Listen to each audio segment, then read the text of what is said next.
Does your Walmart Spark have the hygiene, the toiletries, and all of those type of products locked up? The main one I shop at has toiletries locked up. Another one has like baby food locked up. But on this Mark Rober video that I recently watched, they talk about why these items are locked up at Walmart. It's why Walmart has these specific items locked up and why there's such high targets for retail theft. And the reason why is that basically these items are easy to fence, easy for people who steal this item to get money back for them by taking them to known fencing operations. They basically sell those items on the street. So Walmart's basically a supplier for these street operations through theft, essentially. Would you rather deliver a 0 tip order, a no tip order, or a single $1 tip order? The majority of people said that they'd rather tip the $1 order, or they'd rather take and deliver the $1 order. And me, I don't know, I felt like I'd rather take and deliver the $0 tip. And hear me out here. Listen, this is why. Like with a $0 tip, like you have a chance for it to become something. A $1 tip is definitely gonna stay $1. A $1 tip is like, they said no tip, no trips, I'm gonna tip $1. It's almost like a big fuck you, you know? Because when I go to a restaurant and I get bad service,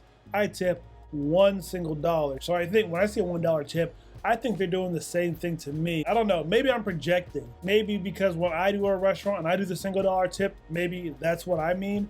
Maybe I think other people mean that when they give it to me. I don't know. But I do know is that that's how I feel about the $0 tip versus the $1 tip. Now, don't get me wrong. If I'm looking at two orders and all things equal, they're off by $1, one's $1 higher, I'm not gonna just lose money. But the $1 tip, I feel a way about those orders. My favorite app to multi-app Walmart Spark with is actually Uber Eats. For me, Uber Eats, I see the higher totals more often. In my market, DoorDash still has that silly 6, 7, whatever it is, dollar cap on orders.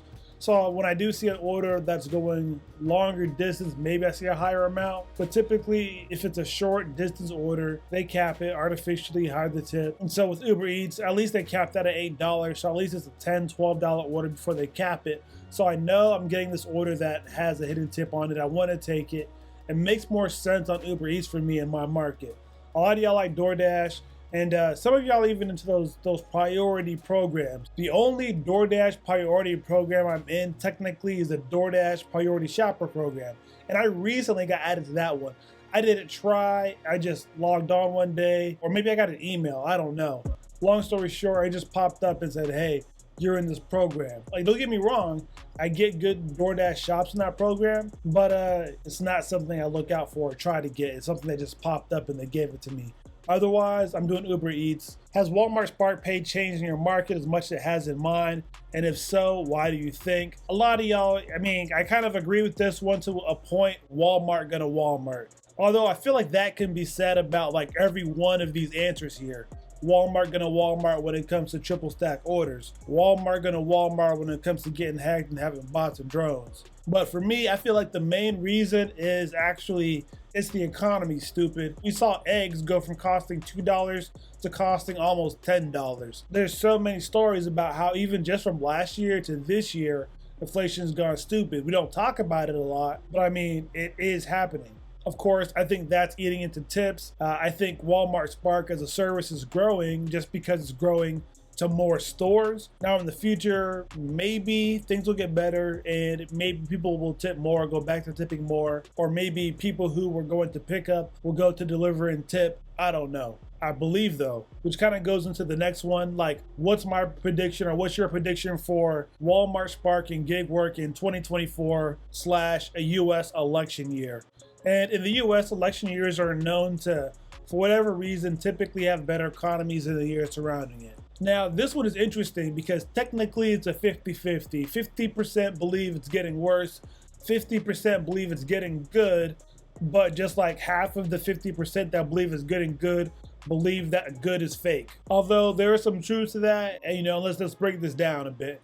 So yes, there is some deflation happening. I know gas in my market has recently dropped under $3, which I don't think it's been that price since probably all year, and if it has, it's been like January, February. So, that's happening again. Also, you've seen stuff in the news about deflation and prices coming down. Of course, they want the last Christmas before an election year, so now it'd be like, damn, that sucked. Let's get somebody new in here. So typically people try to make things softer, the economy and the president and all the things that they say they can't do magically somehow happen when it's an election year. But like the one that I kind of agree with here, somehow this is the unpopular one, is that it's going to be fake getting good but really going to be bad and get worse. A phenomenon that I like to call a dead cat bounce. And when I say I like to call, I mean pretty much the entire New York stock market, or anybody that knows anything about finance probably calls this a dead cat bounce, which is, I know, a little bit morbid of a term,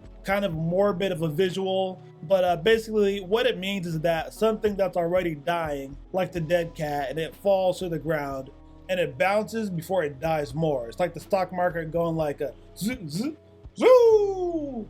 And so I think this is going to be kind of a dead cat bounce here, which means two things. Number one, there is the bounce. You got to play it. I mean, you can play the bounce. You make some money, save a little bit of money because you're making more and you're expecting the next year after that to be lean. But if it isn't, then hey, you're just ahead even more. So when does it actually hurt to be ahead? And then in 2025, no matter who gets elected, if it goes back up, hey, you got extra money. If it's just a dead cat, I mean, a lot of y'all are already looking at, getting into part-time jobs anyways, so it would make sense. And I'm a part-timer, but that kind of goes into the last question here. How many hours a week do you Walmart Spark or do any other gig work? This one is interesting because I think this one matches things that I think we've talked about on the rodeo roundtable, about the majority of gig workers working 10 hours or less a week. And outside of full-time gig workers, the 40-plusers, which I think, of course, there's going to be a larger majority of that on my channel because I was previously a full-time gig worker. I make content for gig workers, and I'm naturally going to attract more of those to this channel.